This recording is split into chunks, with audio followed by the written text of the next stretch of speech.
Isaiah chapter 9, verses 2 through 7.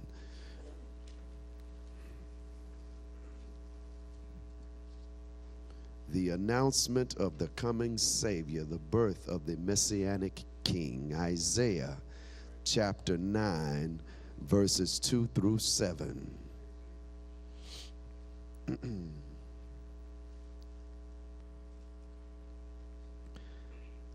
Isaiah, the 9th chapter, verses 2 through 7. Do you have it yet? Hear ye the word of the Lord. The people that walked in darkness have seen a great light. They that dwell in the land of the shadow of death, upon them hath the light shined. Thou hast multiplied the nation and not increased the joy. They joy before thee according to the joy in harvest, and as men rejoice when they divide the spoil. For thou hast broken the yoke of his burden, and the staff of his shoulder, the rod of his oppressor, as in the day of Midian. For every battle of the warrior is with confused noise, and garments rolled in blood.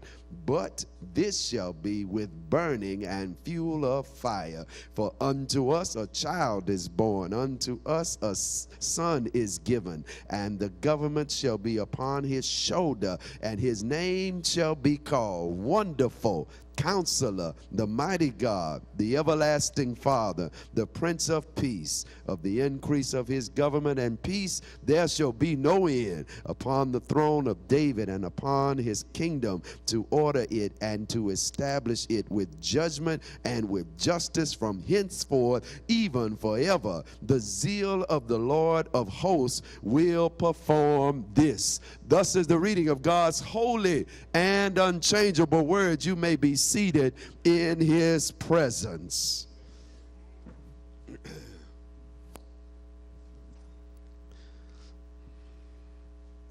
Our theme for this Christmas season is new beginnings.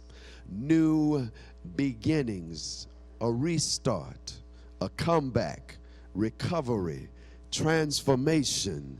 I just believe that at this time in our lives, God will give us a new beginning. Anybody with me in here today?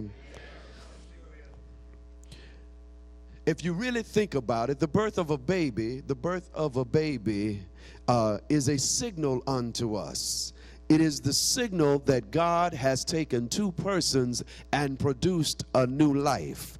So much so that this life is innocent. It is still pure. It is untouched by the filthiness of this world. This life has possibilities, endless possibilities before it that cannot be changed because God's hand is on that life. Such is the birth of Jesus Christ in our lives. When we know that when we come together at this time of the year to celebrate the birth of God's Son, what we celebrate is a new birth. What we celebrate is new possibilities. What we celebrate is a God who says, I can turn your situation around. Now, when I really think about it, sisters and brothers, when I really think about it, some of us have gone through some tough situations in the year 2010. And I know that our God does not operate by a Gregorian calendar, but I also recognize that we serve a God who is not shy about our situations. So much so that God will get all up in your business if he has to. Am I right about that one?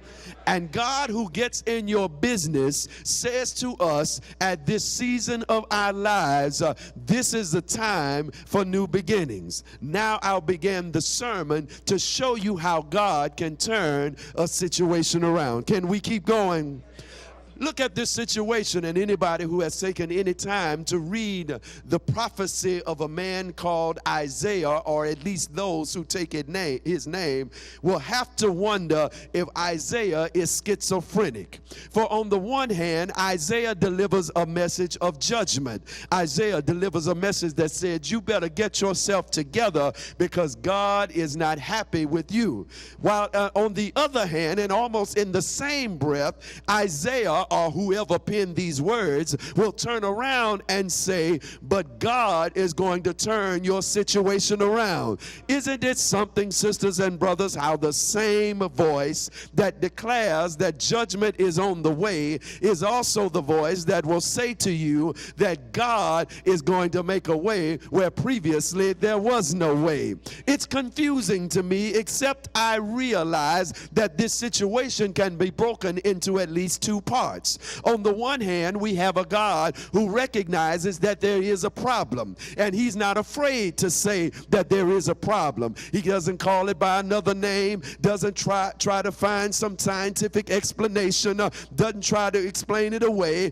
God really just says we have a problem. In Israel's case, at this time, Israel has turned away from the Lord, and they have decided to worship other gods. So much so that God is tired of Israel by now, and he says to them, I'm going to send you away into captivity. God realizes that there is a problem, and maybe I need to suggest to you right now that even when there are problems in our lives, God recognizes that there is a problem. And when God recognizes there's a problem, he doesn't stand by or he doesn't text to you SMH to say shaking my head, but God says, I got to fix this situation.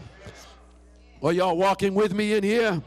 God recognizes that there is a problem, but he is so much God that God decides, I'm going to fix the problem. Check the record and you will recognize that when the Lord was upset with the world in the first instance, God said there's a problem, but he decided to fix the problem through Noah and his family. When the world would not pay attention to him and didn't believe in his power and his might, God said we have a problem. But God decided to fix the problem with Abraham and his wandering family.